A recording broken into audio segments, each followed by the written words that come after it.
The groan of the starter on the John Deere 4020 was a familiar sound on a cold April morning in 1976.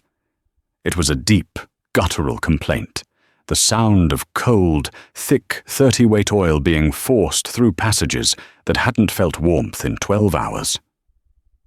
Frank Miller leaned against the big green fender, his thumb holding down the starter button, his other hand working the fuel shut-off knob, coaxing the diesel engine to life. The wind cut across the flat, black dirt of his northern Illinois farm, whipping the collar of his worn canvas jacket against his neck. He could smell the raw ether he'd just shot into the air intake, a sharp, clean scent that promised combustion. After a few more revolutions, the 6.6-litre inline-six coughed once, twice, then roared into a clattering, uneven idle. A plume of white smoke billowed from the straight pipe exhaust, momentarily obscuring the freshly greased toolbar planter hooked to the three-point hitch. Frank let the engine warm, the rhythmic lope slowly smoothing out as heat began to build in the block. He knew this tractor better than he knew some of his own kin.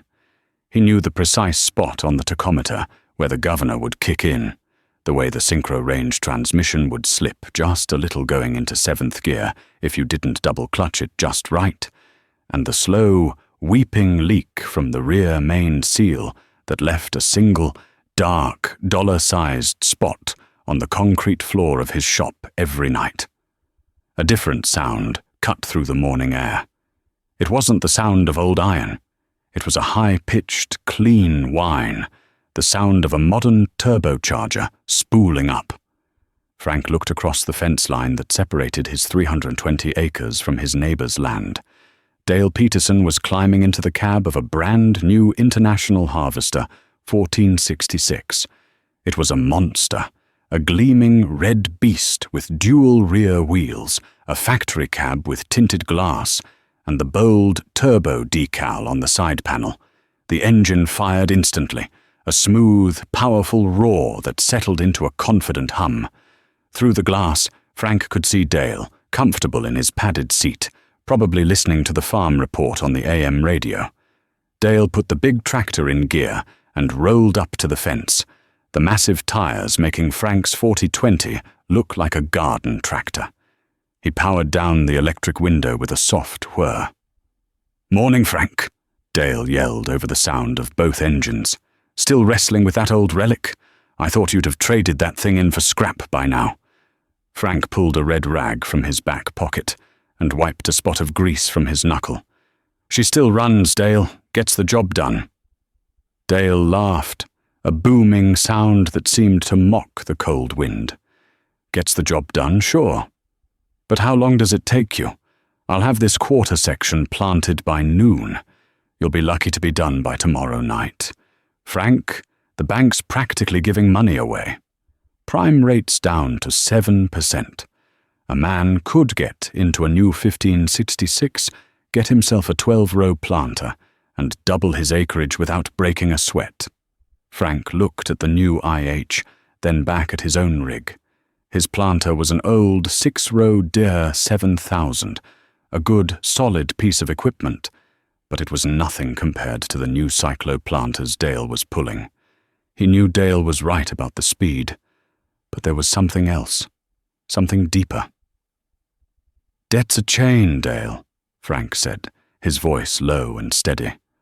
"And right now, the links just look real shiny. This 4020, this land. It's mine. Not mine and the bank's. Just mine. My dad farmed through the 30s. He told me stories about men who had everything, all on paper, and lost it all when the notes came due. I pay cash, or I don't buy it." Dale shook his head, a look of pity on his face. "That's old-time thinking, Frank. This is 1976. The future. You got to spend money to make money. Get big or get out. You hear what Butts is saying? We're going to feed the world. Corn's over $3 a bushel. You're sitting on a gold mine, and you're still trying to dig it with a shovel." He pointed a thumb over his shoulder. I just picked up the old Henderson place. Another 240 acres. The bank couldn't wait to sign the papers. Frank just nodded. He'd heard the Henderson place sold. He also knew Old Man Henderson had lost it because he'd gotten in over his head with a new combine loan a few years back. The irony seemed lost on Dale. "Well, good luck to you, Dale," Frank said, turning back to his tractor. The engine was warm now, the clatter replaced by the deep, reassuring thrum of John Deere power. "You too, Frank," Dale called out, his voice tinged with condescension. "Try not to break down." The electric window hummed shut, sealing Dale in his climate-controlled world. He dropped his massive planter into the soil and took off, the turbo whistling as he laid down 12 perfect rows at a time, leaving Frank in a cloud of dust and the faint smell of new paint and easy credit. Frank watched him for a moment, a silhouette of modern progress disappearing into the horizon. He climbed onto the open operator's station of his 4020, the cold steel of the seat seeping through his jeans. He felt the familiar vibration of the engine through the soles of his boots. He looked at his hands, calloused and stained with grease and dirt. They were the hands of a man who owned his tools, not just operated them. Before we go any further, I've got to ask you folks listening. Who here learned to work on their own equipment out of necessity? Who knows the smell of 90-weight gear oil and the feel of a wrench slipping on a rusted-out bolt? Let me know in the comments, because that's the world Frank Miller lived in. It was a world of making do, of understanding the mechanics of your own survival, and of trusting old iron over new promises. And in the spring of 1976, that world was starting to look awfully small. The first week of planting went as expected. Frank was slow, methodical, and careful. He'd spend the first hour of every morning with a grease gun in his hand, hitting every zerk on the tractor and the planter, checking the oil, topping off the coolant. He moved at a steady 5 miles an hour, his eyes fixed on the marker he'd scratched on the far end of the field. Across the road, Dale was a blur of activity. He finished his first 240 acres in 2 days, then moved his whole operation over to the newly acquired Henderson farm.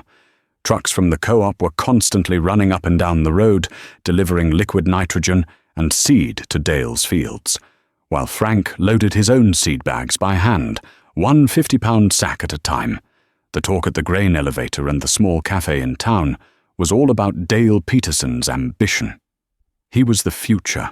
Frank Miller, on the other hand, was becoming a cautionary tale, a relic of a bygone era.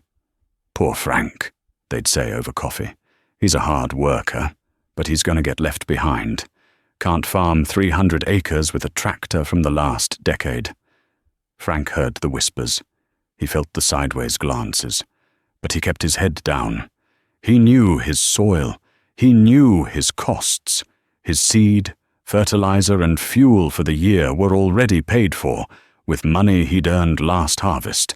He had no payments to make, no banker looking over his shoulder. All he had to worry about was the weather and the machine. And then, the machine failed.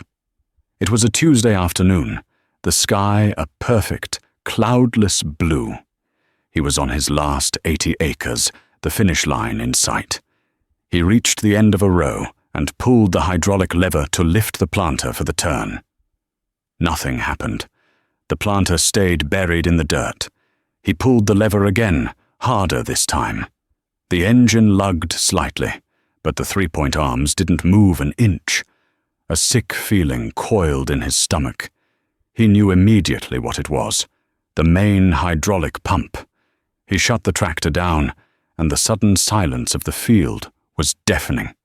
He climbed down, his boots sinking into the soft, tilled earth. The air smelled of diesel and rich soil, a smell he usually loved, but now it just smelled like failure. Dale, a mile away on the Henderson ground, was still running, a tiny red speck kicking up a plume of dust. He was winning.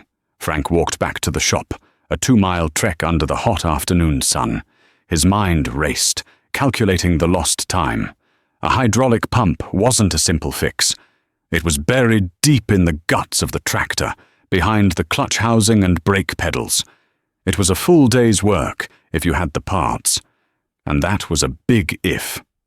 He got his tools and his old Ford pickup and drove back out to the field. The first step was the worst, draining 20 gallons of hydraulic fluid. He crawled under the tractor with a 5-gallon bucket and a 1 1/8-inch wrench. The drain plug was tight, caked with years of grime. He put all his weight into it, his knuckles scraping against the cast-iron transmission case. Finally, it broke loose with a sharp crack. Hot, amber-colored Highguard fluid gushed out, smelling like burnt oil. It filled the first bucket, then a second, then a third. He was covered in it, the sticky fluid running down his arms and soaking the front of his overalls. Next came the disassembly. He had to remove the platform, the seat, the right side brake pedal assembly. Each bolt was a battle. Some were rusted solid and had to be heated with his acetylene torch until they glowed cherry red before they would turn. Others were in such awkward positions he could only get a quarter turn on the wrench at a time. It was slow, frustrating, knuckle-busting work. By the time the sun started to set, casting long shadows across the field, he finally had the pump unbolted. It was a heavy, greasy chunk of cast iron and steel. He wrestled it out of its cavity and carried it to his truck like a fallen soldier. The next morning, he was at the John Deere dealership in the next county over, before the doors even opened. He walked into the parts department, carrying the greasy pump, and set it on the counter with a heavy thud. The parts man was a kid, barely 20, with clean hands and a neatly pressed green shirt. "Can I help you?" the kid asked, looking at the pump with a mixture of confusion and disgust. "Need a rebuild kit for this," Frank said. "It's a main hydraulic pump off a 65 40-20 diesel, synchro range." The kid stared at him blankly, then turned to his microfiche machine, a contraption of lenses and tiny photographic slides that held all the parts diagrams. He fumbled with it for 10 minutes, unable to find the right slide. An older mechanic, hearing Frank's request, walked over from the service bay. "That's a 22-gallon piston pump," the mechanic said, wiping his hands on a rag. "Haven't seen one of those come in for a rebuild in years. Most guys just trade up." He looked at Frank's grease-stained clothes. "You're Frank Miller, right? From over by Creston?"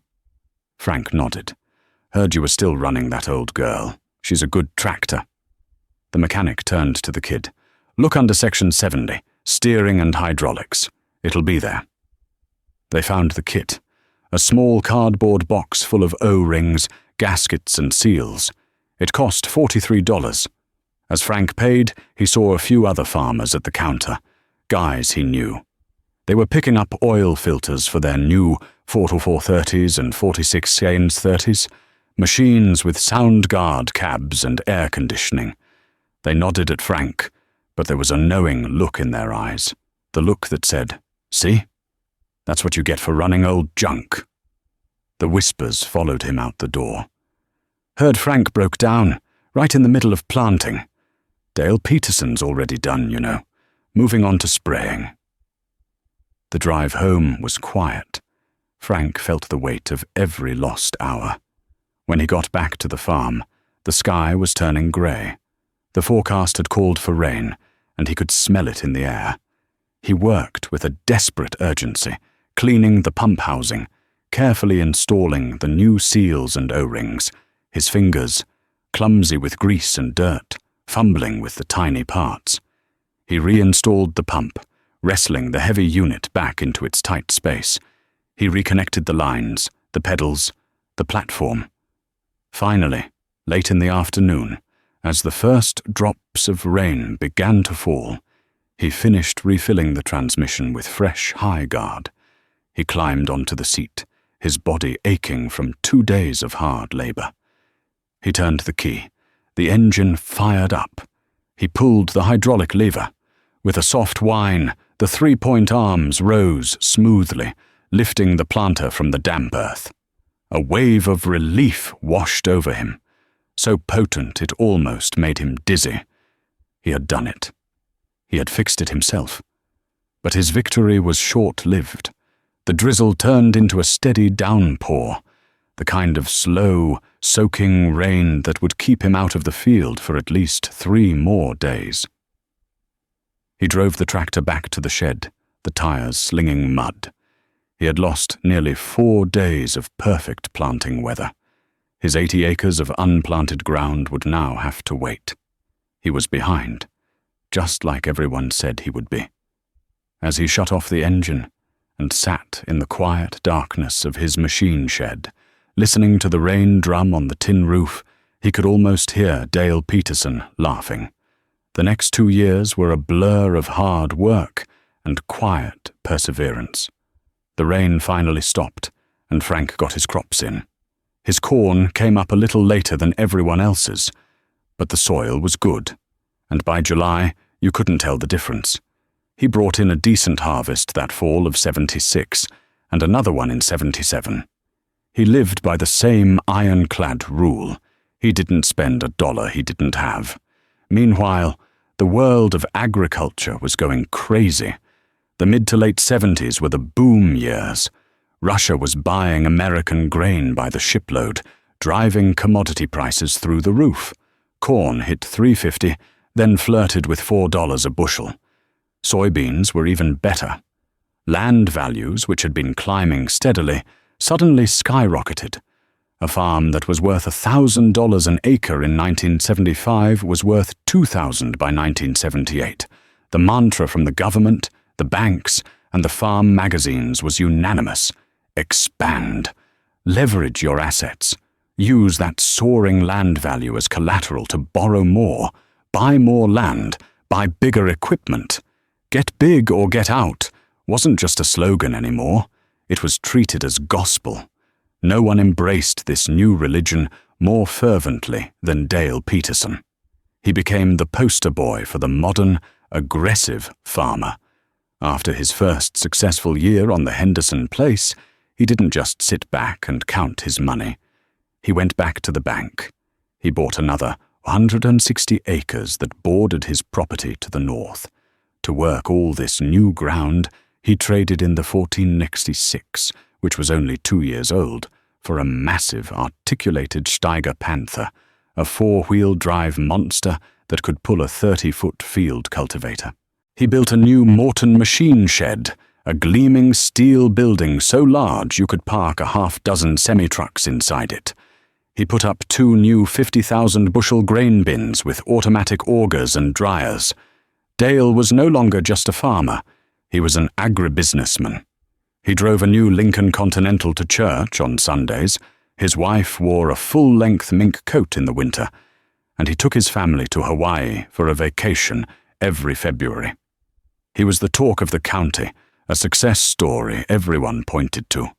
He was smart, he was bold, and he was getting rich.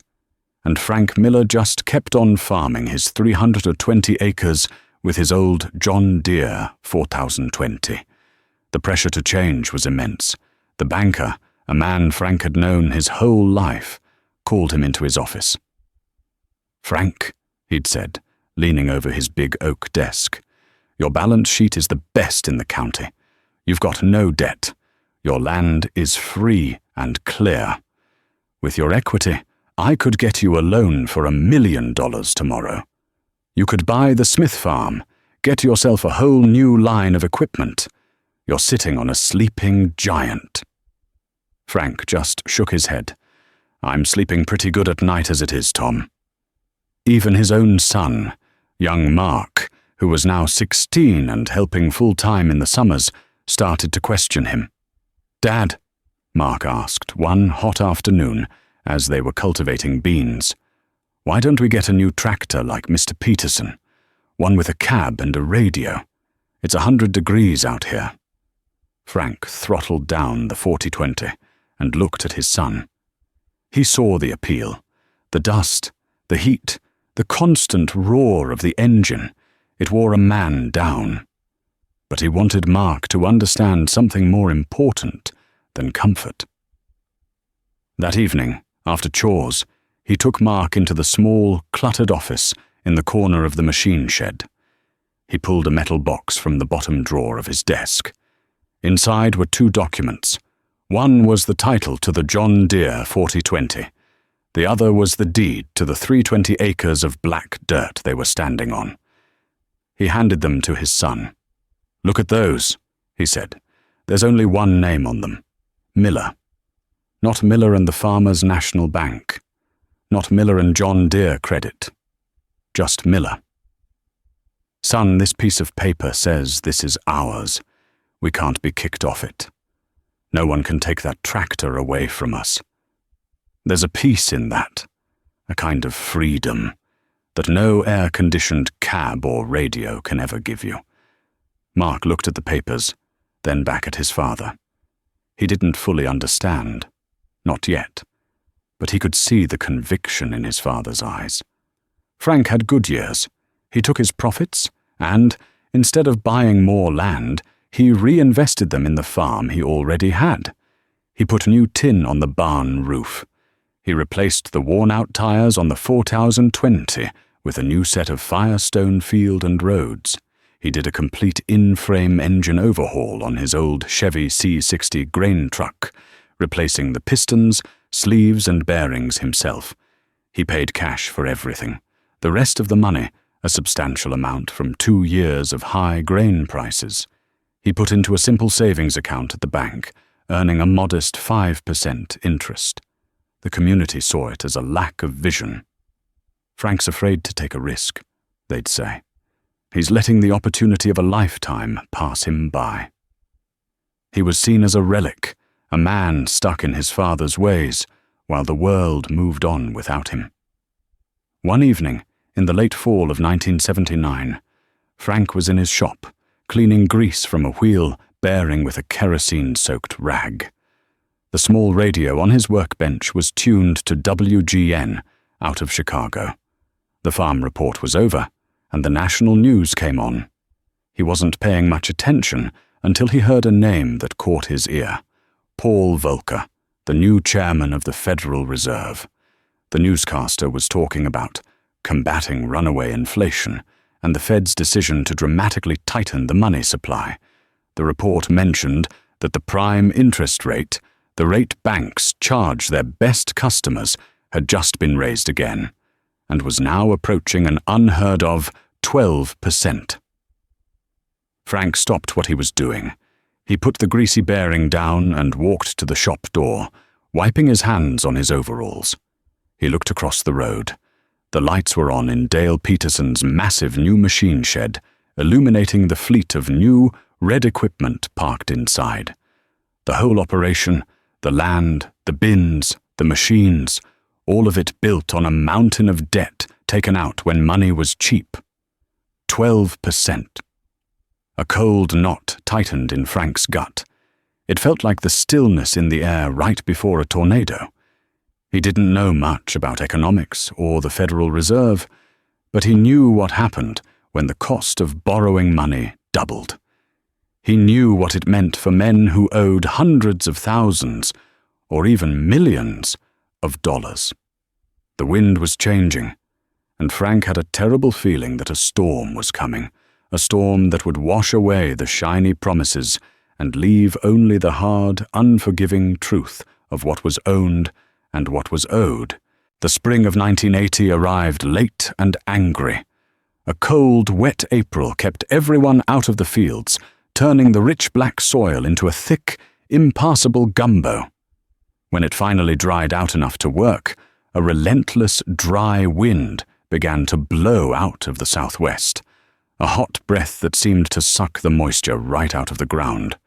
By June, the corn, which should have been knee-high, was stunted and pale, its leaves curling inward during the heat of the day as if in prayer for a rain that never came. The talk at the cafe turned from expansion and record profits to hushed worries about the weather. But a bigger storm was brewing, one that had nothing to do with the clouds. On the radio, the news was of the grain embargo against the Soviet Union. The president, in response to the invasion of Afghanistan, had slammed the door on America's biggest customer. The market reacted instantly. Corn prices, which had been the foundation of Dale Peterson's empire of credit, plummeted from over $3 a bushel to $2.50, then $2.20. Every tick down on the Chicago Board of Trade was another turn of the screw on men like Dale. Frank felt the squeeze like everyone else. A drought and low prices were a farmer's oldest enemies. But his fight was different. His break-even point was low. His land was paid for. His equipment was his own. His only major costs were fuel and seed for the next year. He watched his own corn struggle, and he worried, but it was the worry of a bad year, not the terror of total ruin. Across the fence, the terror was palpable. Dale was running his big Steiger Panther, day and night, pulling a massive 24-row cultivator, trying to conserve what little moisture was left in the soil. The powerful roar of its big diesel engine was a constant presence, a sound of desperation. One blistering afternoon in early July, the sound stopped. Frank was on his 40-20, making a slow pass through his soybean field with his own small cultivator, when the sudden silence from across the road made him look up. Dale's tractor was sitting motionless in the middle of the field, a faint wisp of blue smoke curling from its exhaust stack. A few hours later, the dealership's service truck was out there. Frank watched from a distance as two mechanics in clean uniforms worked on the massive engine. They were there all afternoon. The next day, a lowboy trailer arrived and hauled the crippled green giant away. The word at the parts counter was that the Steiger had thrown a rod right through the side of the engine block. It needed a complete engine replacement. The cost, Frank heard, was over $15,000, a price that would have bought a decent used tractor just a few years earlier. Dale's state-of-the-art machine was a liability he couldn't afford and couldn't fix himself. For 2 critical weeks of the growing season, his biggest tractor, the centerpiece of his entire operation, sat in the dealer's shop waiting on parts. Frank, meanwhile, had his own breakdown. The water pump on the 40-20 started to weep, a telltale trickle of green coolant running down the front of the engine block. He saw it during his morning checks. He drove the 10 miles into town, bought a new pump and 2 gaskets for $38, and was back home before lunch. He drained the radiator, unbolted the old pump, scraped the old gasket material off the block with a putty knife, and had the new one installed by 3 o'clock. He was back in the field that same afternoon, the old John Deere running cool and steady. The total cost of his breakdown was less than $40 and half a day's work. The first cracks in Dale's empire were beginning to show. To pay for the Steiger's new engine, he had to sell some of his stored 1979 corn he'd been holding on to in hopes of a price rally. But the rally never came. He sold at a loss, just to get the cash. Then the letters from the bank started coming. The prime interest rate, which had been 12% when Frank had first taken notice, had climbed to 15%, then 18%. Dale's operating loan, the money he used for fuel, seed, and fertilizer, was on a variable rate. The payments he had budgeted for had nearly doubled. He started selling things. First to go was the Lincoln Continental, replaced by a used Ford pickup. His wife's mink coat disappeared. The winter vacation to Hawaii was cancelled. Dale himself seemed to shrink. The booming, confident man who had mocked Frank's old tractor was gone. In his place was a haunted figure with dark circles under his eyes, a man who rarely spoke at the cafe and stared out at his withering crops with a look of sheer panic. He had built a beautiful, modern house of cards, and now the winds of change were blowing with hurricane force. The harvest of 1980 was a disaster. The drought had slashed yields by 40%. Frank brought in just enough to cover his costs and put a little away for the next year. It was a thin year. But he survived. For Dale, it was a catastrophe. With his reduced yield and the rock-bottom prices, his income wasn't even enough to cover the interest on his loans, let alone touch the principal. He was trapped. He couldn't sell land to pay down debt because, with the farm economy in a tailspin, land values were collapsing even faster than grain prices. The $2,000 an acre land he had used as collateral was now struggling to bring $1,200. His equity, the paper wealth that had made him feel so rich, had vanished into thin air. He owed the bank more than his entire farm was worth. The winter of 1981 was brutal, not just in its cold, but in its economic finality. The prime rate briefly touched 21.5%. It was a death sentence for the heavily leveraged. The phone calls from the bank to the Peterson house became more frequent, more demanding. The banker, the same man who had once praised Dale's ambition, now spoke to him with the cold, impersonal language of liability and default. Frank saw the notice tacked to the door of the county courthouse one Tuesday morning when he went to pay his property taxes.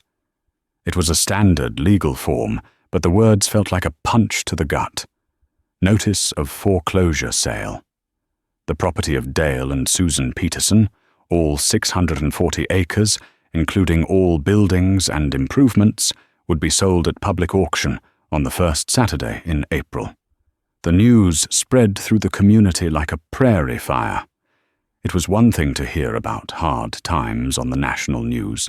It was another to see it happen to your neighbor, to the man everyone had looked up to just a few years before. A grim silence fell over the town. People avoided making eye contact with Dale, not out of malice, but out of a shared sense of shame and fear. They all knew someone who was in too deep, and they all wondered who would be next. Frank felt a profound sadness. There was no joy in being right, no satisfaction in watching a man's life unravel. He remembered his father's stories of the 30s, of families losing farms that had been in their name for generations, their belongings sold off on the courthouse steps for pennies on the dollar. He was seeing it happen all over again. The day of the auction was cold and grey, a perfect reflection of the mood. Nearly the entire county was there, parked along the gravel road leading up to Dale's farm. They weren't there to bid, mostly. They were there to bear witness, to see the end of an era. The auctioneer, a fast-talking man in a cowboy hat, stood on a flatbed trailer, his voice amplified by a crackling PA system echoing across the farmyard. Frank stood at the back of the crowd, his son Mark beside him. They watched as Dale's dream was dismantled, piece by piece. The big International 1486 tractor sold. The 715 combine with the corn head sold. The Kinsey planter, the chisel plow, the grain trucks, all sold for fractions of what Dale had paid for them. Dale and his wife stood on the porch of their house, watching in silence, their faces pale and emotionless. Then came the equipment from the shop, the welders, the air compressor, the rows of expensive tools. Frank watched as they sold a heavy-duty floor jack, a tool Dale had bought new just a few years prior. It went for $50. Frank thought of his own jack, a rusty, leaking model he'd rebuilt 3 times. The final piece was the Steiger Panther. It sat there, gleaming and powerful, its new engine barely broken in. It was a symbol of everything that had gone wrong. Too big, too expensive, too much. The bidding was slow. No local farmer could afford it or justify its size. Finally, a man representing a large corporate farm from out of state bought it for less than half its original price. As the gavel fell on the Steiger, a sob escaped Susan Peterson's lips, a sound that was quickly swallowed by the cold wind. The auction was over in 2 hours, A lifetime of work, ambition, and debt erased. As the crowd began to disperse, Frank saw Dale walk away from the house, heading toward the back of the property, toward the fence line that separated his land from Frank's. Frank told Mark to wait in the truck and walked after him. He found Dale standing by the old barbed wire fence, staring out at the land that was no longer his. His broad shoulders were slumped in defeat. "Dale," Frank said softly. Dale didn't turn around. "You were right, Frank," he said, his voice thick with emotion. "You told me debt was a chain. I just thought I was strong enough to break it. I thought I was building something, an empire. It was all just paper. A house of smoke." Frank stood beside him, looking out at the rolling fields. "It's good land, Dale. You took good care of it." A bitter laugh escaped Dale's lips. "A lot of good that does me now. The bank takes it all tomorrow. We have to be out by the end of the month. Don't even know where we're gonna go." They stood in silence for a long time, two farmers looking at the same piece of dirt, one who had lost it and one who had endured. There were no words of comfort Frank could offer that wouldn't sound hollow. He just stood there, a quiet presence against the vast, empty sky. In that moment, Frank Miller made a decision. It wasn't born of pity or pride, but of a deep, abiding respect for the land and for the men who worked it, even those who had lost their way. A month later, a second auction was held. This time it wasn't for the equipment, but for the land itself. The bank had divided Dale's 640 acres into 4 parcels.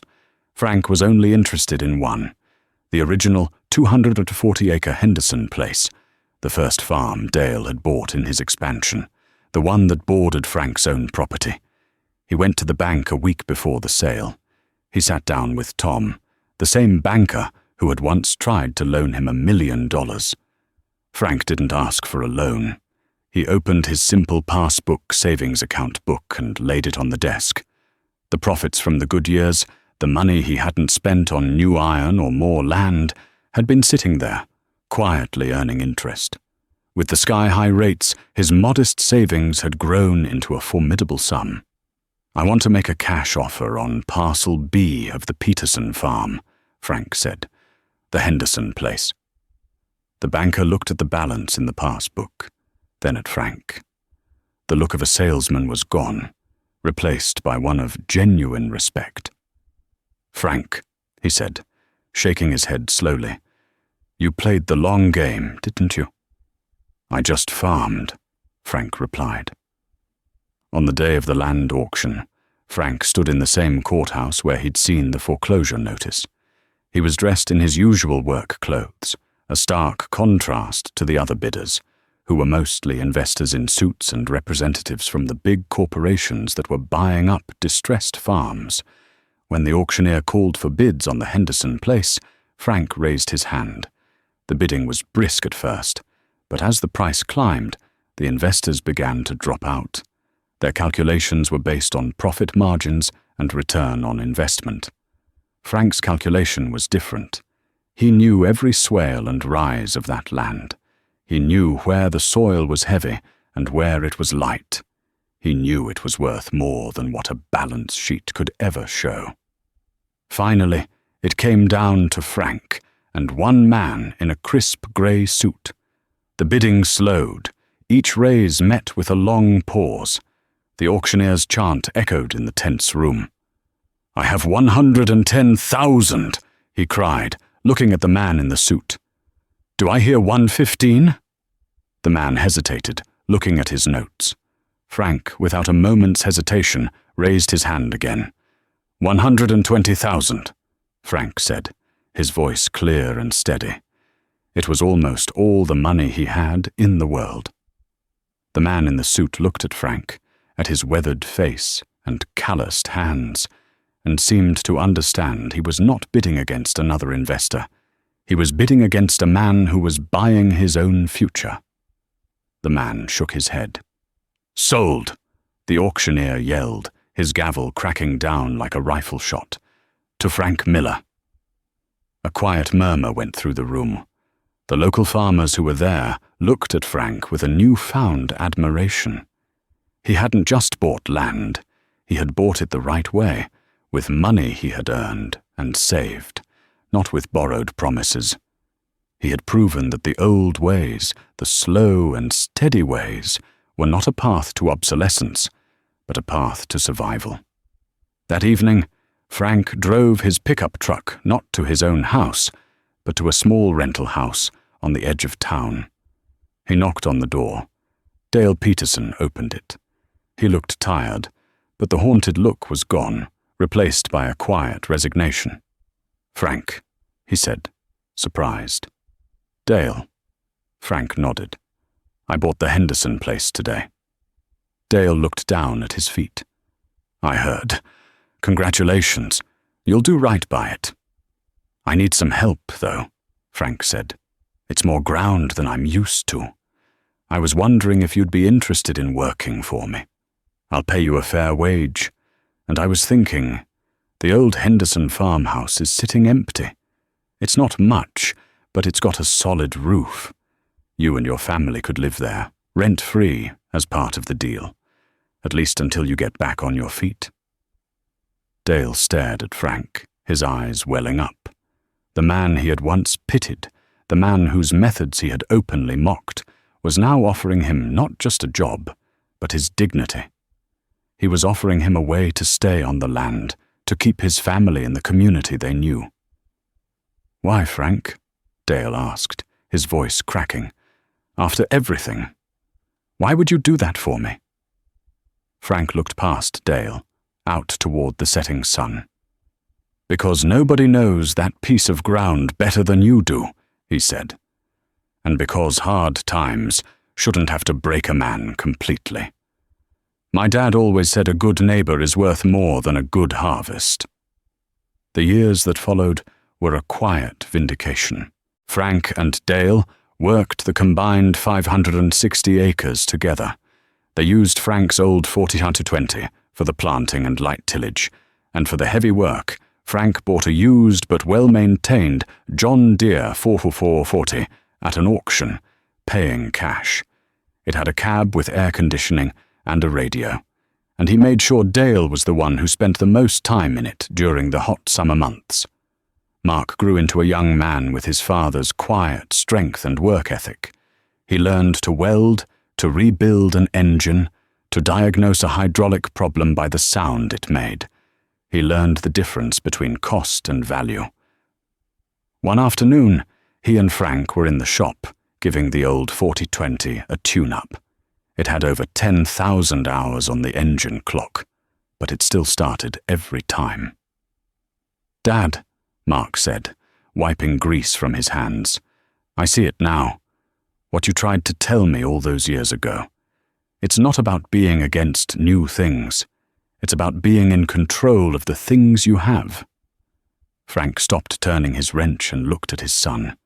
He saw the understanding in his eyes, the deep-seated knowledge that had been bought and paid for, not just with his own sweat, but with the lessons learned from watching a neighbor's dream crumble. "That's right, son," Frank said, a rare smile touching his lips. "It's not the iron that matters. It's the freedom. The knowledge that when you turn the key in the morning, the only one you have to answer to is the land itself." He finished tightening the bolt on the injector line. He climbed up into the old, worn seat, the steel cool against his legs. He pushed the starter button. After a moment's groan, the 6.6-liter diesel engine roared to life, settling into its familiar, rhythmic lope. It was the sound of survival, the sound of a legacy, built not on the shifting sands of credit, but on the solid rock of hard work and old, reliable iron.